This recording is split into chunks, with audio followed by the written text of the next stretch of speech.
Whether business owner ka or employee, isama na natin ang mga virtual assistant. Pwedeng-pwede kang mag-apply for a housing loan. You just have to consider the following I details. am Jersey Galindez, an accredited real estate salesperson in any of VLAN projects here in Bulacan and Laguna. Pagdating sa bank or even any institution na mag-provide ng housing loan, importante talaga ang makapag-provide ka ng iyong complete requirements. Dahil documented ang lahat ng assessment ng bank or even sa pag-ibig pa ito. Hindi sapat na sasabihin mo lang na kaya kong magbayad.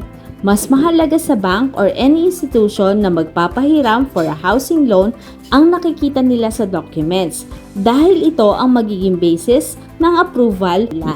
Pagdating sa isang business owner, ang importanteng documents pagdating sa proof of income ay ang kanilang ITR, DTI, business registration or permit, and bank statement.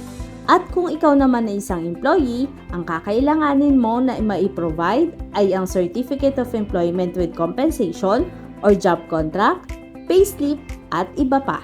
Importante ang mga documents na ito dahil dito nakalagay ang iyong regular income at dito rin magiging basis to identify if kaya mo bang magbayad ng iyong monthly amortization. Dito sa Ovialan Projects, katulad ng si Ria at Anara, as a real estate salesperson, ako ang magiging katuwang mo pagdating sa pag-acquire mo ng iyong dream home.